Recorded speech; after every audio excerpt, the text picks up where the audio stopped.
Gabor, biasa dipanggil Rani. Saya perwakilan dari kelas 7B membawakan cerita yang berjudul Batu Menangis. Dahulu kala, di sebuah bukit yang jauh dari desa, tepatnya di Kalimantan, hidup seorang janda miskin dan anak gadisnya. Nama janda itu ialah Madasa, sedangkan anak gadisnya bernama Jelita. Mereka berdua tinggal di sebuah rumah kecil bekas peninggalan suami Mak Jelita. Suami Mak Jelita meninggal saat Jelita berumur 1 tahun. Pekerjaan sehari-hari Mak Jelita ialah mencari kayu bakar di hutan, lalu menjualnya di dekat perkampungan. Mak Jelita alias Madasa. Jelita sehari-hari hidup dengan ibunya sebagai rakyat. Mereka berdua tinggal tidak di perkampungan, melainkan di sebuah bukit. Jelita semakin hari tumbuh semakin dewasa, namun tidak dengan sikapnya. Sikapnya sangat buruk, bahkan ia begitu pemalas, tak pernah membantu sang ibu. Lalu si Jelita hanya bisa bersolek di depan cermin, tak pernah membantu sang ibu. Bahkan sang ibu selalu ia suruh-suruh. Pada suatu hari, si Jelita berkata pada sang ibu, "Mak, beliin aku baju baru dong, baju aku gak ada sih." Terus sang ibu berkata, "Yah, baju kamu kan masih banyak, kok beli lagi? Dan masih baru juga itu." Sang Jelita pun menjawab, "Alah, cuma alasan, kalau nggak sayang, ya udah nggak usah beliin." Lalu ibunya menjawab, "Ibu tak punya uang lagi, Jelita. Bagaimana caranya ibu membeli baju baru itu?" Lalu Jelita menjawab, "Aku nggak mau tahu, yang penting aku mau baju baru." Ia begitu jahat. Lalu ibunya mengambil uang simpanannya, yang uang itu sebenarnya uang disimpan untuk keperluan mendadak seperti jika Jelita sakit dan lain-lain. Akhirnya keesokan harinya, ibu dan anak itu pun pergi ke sebuah pasar. Saat mereka melewati desa-desa, banyak pemuda-pemuda yang terpesona melihat kecantikan si Jelita. Jelita pun jalan dengan bersoleknya, namun tidak dengan ibunya. Ibunya hanya membawa keranjang dengan pakaian yang kumal-kumal. Lalu di perjalanan, pemuda-pemuda itu pun bertanya, "Wah, cantik sekali, siapa nama gadis itu?" Mereka begitu kaget saat melihat seorang nenek-nenek yang berjalan di belakang Jelita, yaitu Madasa. Mereka pun bertanya-tanya, "Siapa wanita tua yang kecil di belakang gadis itu? Kamu juga itu pembantunya." Wajah mereka sangat mirip. Seorang pemuda mendekati Jelita lalu bertanya, "Hai gadis manis, siapakah namamu?" Jelita menjawab, "Namaku Jelita." Lalu pemuda itu bertanya lagi, "Lalu siapa wanita yang berjalan di belakangmu itu? Apakah dia ibumu?" Jelita menjawab, "Dia bukan ibuku, dia ibuku." Ibunya begitu kaget mendengar perkataan sang anak. Lalu ibunya hanya bisa menahan diri untuk tak marah. Lalu saat mereka berjalan lagi, datanglah seorang pemuda yang begitu tampan. Lalu dia bertanya seperti ini, "Hai gadis manis, siapakah namamu?" Jelita menjawab, "Namaku Jelita." Lalu dia bertanya lagi, "Lalu wanita yang berjalan di belakangmu itu siapa? Apakah dia ibumu?" Namun Jelita menjawab lagi, "Bukan, dia itu pembantuku, dia bukan ibuku." Lalu sepanjang jalan, Jelita hanya menyebutkan ibunya itu sebagai pembantu ataupun budaknya jika mereka bertemu dengan pemuda tampan. Lalu ibunya tak bisa menahan diri lagi, lalu berkata, "Jelita, kau sangatlah jahat. Begitu teganya kamu begitu teganya kamu budakmu? Mengapa kau mengaku diriku sebagai ibumu? Lalu cerita menjawab, ibu, aku cuma bersandiwara, tenanglah. Nanti setelah pulang dari pasar, setelah ibu membelikan aku baju baru, dan jika kita bertemu dengan pemuda tampan, aku akan mengaku ibu sebagai ibuku. Namun ibunya kecewa dan dia berkata, anakku, kau begitu tega dengan diriku. Aku tak bisa lagi. Kau terlalu jahat terhadapku. Lalu ibunya pun berdoa kepada Tuhan dan berkata, ya Tuhan, hukumlah anak ini. Aku sudah tidak mampu dengan dirinya. Hukumlah dia Tuhan. Lalu kuasa Tuhan turun atasnya. Jelita pun hanya bisa menangis saat batu mulai membeku dari arah kakinya hingga naik ke atas tubuhnya. Ia menangis, dan menangis. Namun ibunya tak bisa berbuat apa-apa. Ibunya cuma melihat Jelita dan duduk menangis di bawah. Lalu Jelita berubah menjadi batu. Namun masih terlihat air mata yang menetes dari matanya. Makanya batu itu adalah Jelita disebut batu menangis. Sekian dan terima kasih. Selamat pagi untuk kita semua yang ada di sini. Yang terhormat Ibu Kepala Sekolah, ketiga Dewan Juri dan guru-guru SMP Negeri 1 Batukan. Perkenalkan, nama saya Anastasia Nyatukan, biasa dipanggil Tasya. Saya perwakilan dari kelas 7D. Kali ini saya akan membawakan sebuah cerita yang berjudul Legenda Alue Naga. Pada suatu hari, Sultan Neura mendapat kabar tentang keresahan rakyatnya di suatu tempat. Ia pun menghampiri tempat tersebut.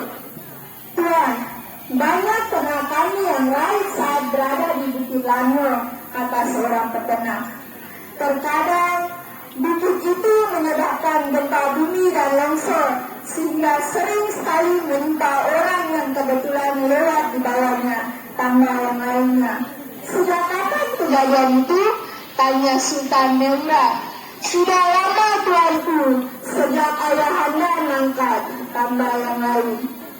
Sultan Neura pun segera kembali ke istana.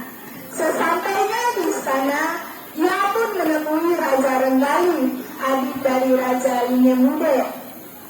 Aku heran sekali dengan bukit itu. Mengapa ada bukit memanjang di sana, sedangkan di sekitarnya adalah rawa-rawa yang selalu berair, tanya Sultan Neura. Menurut cerita orang tua, bukit itu tiba-tiba muncul pada suatu malam, jelas Raja Renggali. Cobalah kau cari tahu, ada apa sebenarnya dengan bukit itu, perintah Sultan Neura. Akhirnya Raja Renggali pun berangkat pergi ke bukit itu. Sesampainya di sana, ia menelusuri tempat tersebut dari sisi utara hingga ke sisi selatan. Bukit yang aneh, bisik Raja Renggali di dalam hatinya. Ia pun menelusuri tempat tertinggi di bukit itu. Tiba-tiba di bawah kakinya ada air yang mengalir. Airnya sangat hangat. Karena kekagetan, Raja Renggali pun jatuh ke bawah sambil berbunyi, maafkanlah hamba putra Raja Linemude. Suara dari bukit itu diiringi dengan suara gemuruh. Siapa kau? Teriaknya.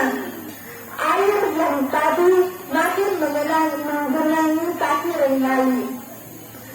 Aku naga hijau. Aku adalah sahabat ayahmu. Engkaukah itu? Tanya Raja Renggali. Lalu di mana ayahku? Panggil Sultan Arab. Hamba akan buat pengakuan. Segera pergilah. Raja Renggali pun pergi dari tempat aneh tersebut. Sesampainya di istana, hari sudah gelap. Raja Renggali pun menceritakan kejadian aneh tersebut kepada Sultan Neura. Itu kan ada hijau yang hilang bersama ayahmu? Apakah dia belum tahu bahwa ayahanda sudah lama mangkat? Maka segera berangkat dan Sultan Mengura menuju ke bukit tersebut. Sesampainya di sana, bukit tersebut mengeluarkan suara. "Mengapa Sultan Alam tidak datang?" tanya bukit tersebut. "Beliau sudah lama mangkat, sudah lama sekali. Mengapa keadaan menjadi seperti ini, Naga Hijau? Kami pikir engkau telah kembali ke negeri asalmu." "Maafkanlah hamba telah berkhianat. Hamba telah mencuri dan membunuh kedelai putih hadiah dari Tuan Tapal untuk Sultan Alam." "Lalu di mana Raja Lingemude?" tanya Sultan Mengura. "Raja Lingemude terkubur bersama hamba. Saat Raja Lingemude bertemu sama hamba ditikam oleh pedangnya dan tanah pun terbelah sehingga hamba tertimbun di sini bersama dia." Segeralah berangkat Raja Rendali dan Sultan Mengura mencari pedang tersebut. Ketika pedang tersebut sudah ketemu, Raja Rendali pun segera mencabut pedang tersebut.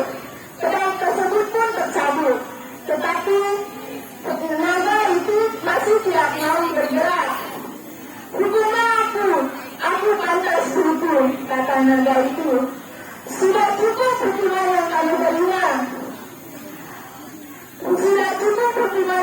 terima. Pergilah, kembalilah ke negeri asalmu." Dan akhirnya naga hijau pun perlahan bergerak menuju ke laut, sehingga terbentuklah sebuah jalur memanjang ke arah laut.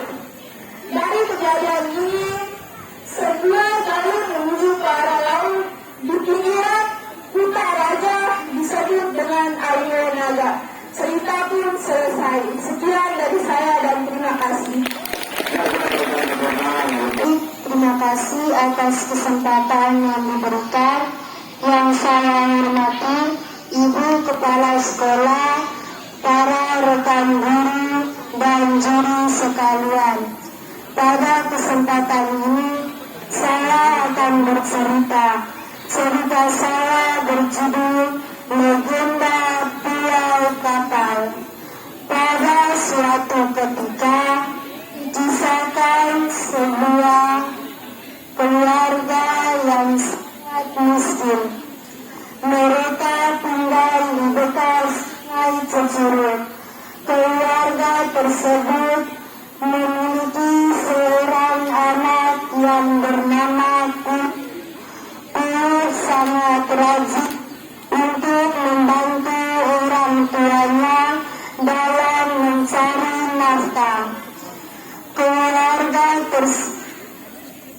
pada suatu hari Pur pergi ke hutan untuk mencari rebung yang masih muda. Rebung itu rencananya akan dimakan oleh mereka.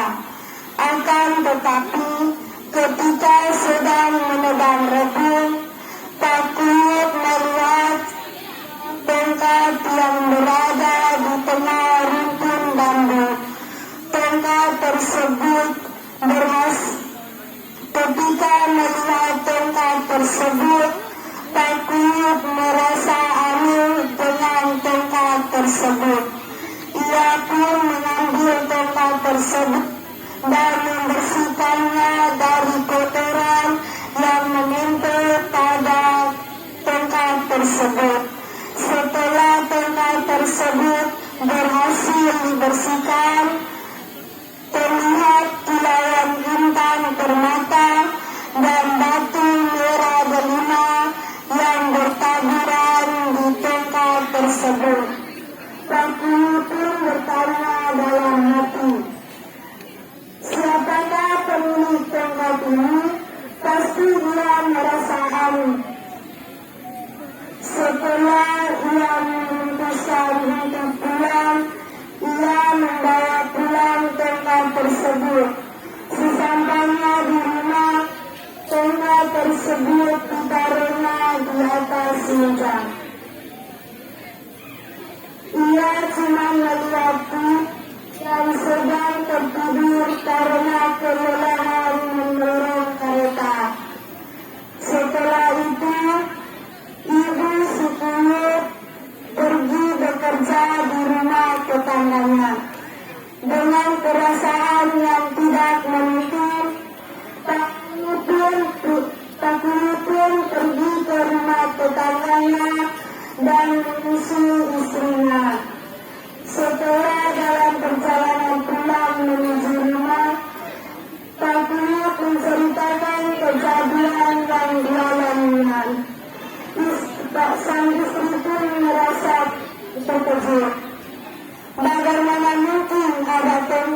yang berada di tempat.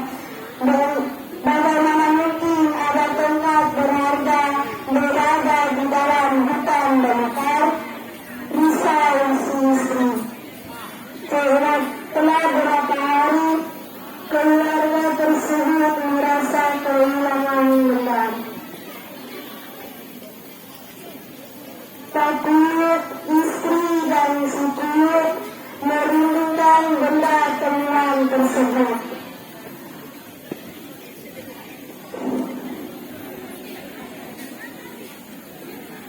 Lebih baik tongkat ini kita simpan saja.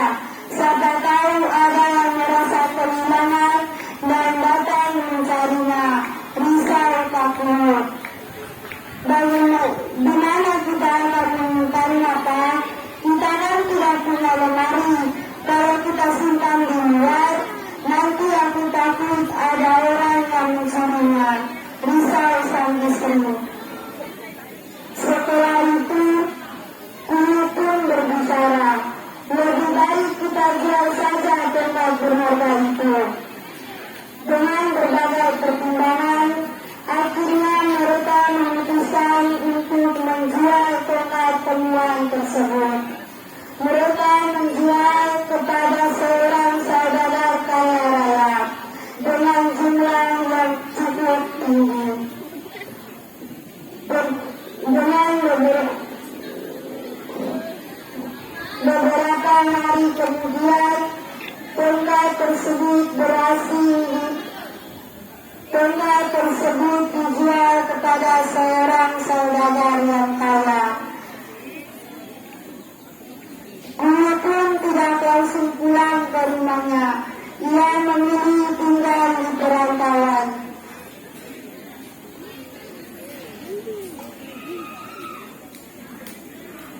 Kehidupan Kuyu pun berubah total.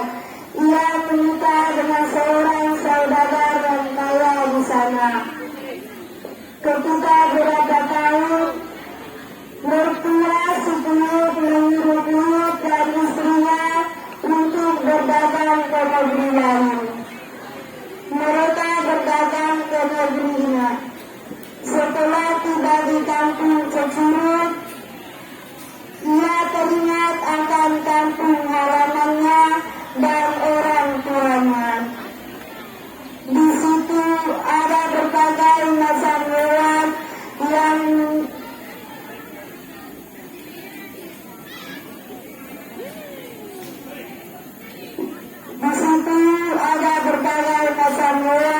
seperti ayam, itik, angsa, dan lain sebagainya. Kedatangan si Kuyu berlangsung sampai di telinga orang tuanya. Betapa bahagianya orang tua pada saat mendengar anak tercintanya sudah pulang. Ketika keesokan harinya mereka ingin bertemu Kuyu di kapal tersebut. Kuyu, anakku, di mana kau? Aku merindukan kamu. Ia pun malu karena melihat ibu dan ayahnya memiliki pakaian kuno yang centang-canting. Bagaimana mungkin anakku baju seperti ini? Aku malu jika dilihat orang.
sebuah selang berapa hari muncullah sebuah pulau di tengah danau tersebut, dan pulau tersebut disebut Pulau Kapal. Sekian dari saya. Selamat pagi untuk kita semua. Yang saya hormati Bapak, Ibu Guru, dan yang saya kasihi teman-teman sekalian. Sekarang saya akan membawakan cerita yang berjudul Legenda Pulau Kapal. Suatu ketika dikisahkan tentang sebuah keluarga yang sangat miskin. Mereka tinggal di dekat Sungai Cicurug. Untuk memenuhi semua kebutuhan tiap hari, mereka hanya mengandalkan hasil dari menjual buah-buahan dan dedaunan yang didapatnya dari hutan dan dijualnya ke pasar. Keluarga ini memiliki seorang anak yang bernama Kuluk. Kuluk sangat rajin membantu orang tuanya dalam mencari nafkah. Suatu hari, ayah Kuluk pergi ke hutan untuk mencari rebung yang masih muda. Saat sedang mendekam rebung, ayah Kuluk melihat sebuah tongkat yang berada di tengah rumpulan batu. Ia menganggap bahwa tongkat itu bukan sembarang tongkat. Ia pun membersihkan tongkat tersebut. Ketika tongkat tersebut sudah dibersihkan, terlihat kilauan intan permata dan batu merah delima. Siapakah pemilik tongkat ini? Pasti dia merasa kehilangan. Pikir Pak Kuluk kebingungan. Akhirnya Pak Kuluk memutuskan untuk membawa tongkat tersebut pulang. Sesampainya di rumah, ia hanya melihat Kuluk yang sedang karena kelelahan. Sementara itu, istrinya yang sedang bekerja di rumah tetangganya. Akhirnya ia memutuskan untuk menyusul istrinya di rumah tetangganya dan menjemputnya. Dalam perjalanan pulang, ayah Kuluk menceritakan kejadian yang dialaminya. Mendengar cerita tersebut, sang istri pun terkejut. Bagaimana bisa ada tongkat seberharga itu di dalam hutan belukar? Pikir sang istri. Tidak terasa mereka sudah sampai di rumah. Ayah Kuluk, istrinya, dan juga Kuluk merundingkan benda temuan mereka tersebut. Bagaimana kalau kita simpan saja tongkat ini? Siapa tahu ada yang merasa kehilangan dan mencarinya. Usul Pak Kuluk. Tapi mau disimpan di mana? Kita kan tidak mempunyai lemari. Aku takut jika disimpan di luar ada orang yang mencurinya. Risau sang istri. Bagaimana kalau kita jual saja tongkat berharga ini? Usul si Kuluk. Dengan segala pertimbangan, akhirnya Kuluk pun menjual tongkat temuan tersebut kepada saudagar kaya raya dengan harga yang cukup tinggi. Kuluk tidak langsung pulang ke rumahnya. Ia memilih tinggal merantauan jadi orang kaya raya. Kehidupan Kuluk pun berubah total. Ia juga berteman dengan para bangsawan dan para saudagar kaya raya. Ia juga menikah dengan seorang anak dari saudagar paling kaya di negeri itu. Akan tetapi kehidupannya yang serba mewah membuatnya lupa akan kampung halamannya dan juga kedua orang tuanya. Bertahun-tahun sudah lamanya Kuluk pergi meninggalkan desanya. Hingga suatu hari, mertua Kuluk menyuruh Kuluk dan istrinya berdagang di negeri lain. Akhirnya Kuluk membeli sebuah kapal yang besar dan mewah. Ia juga mempersiapkan anak buah untuk dibawanya berlayar.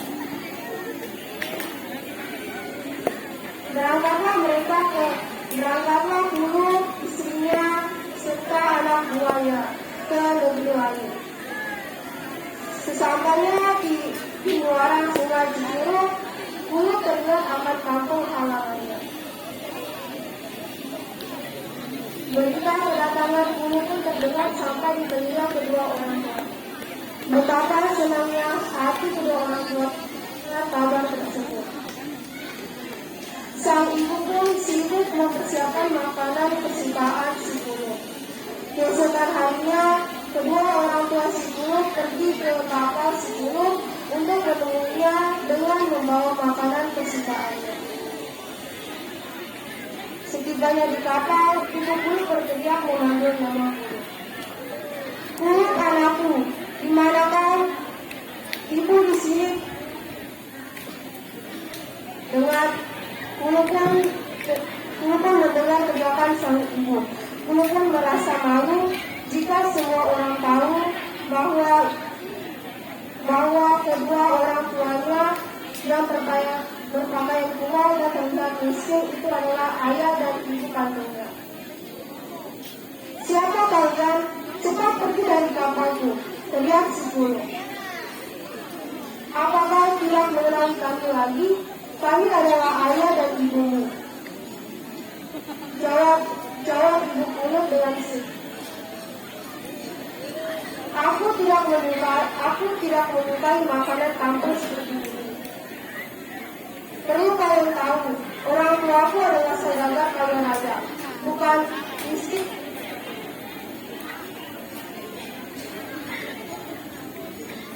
Sambil membuang makanan buatan ibunya. Dalam perjalanan pulang, ibu Puluh menangis dan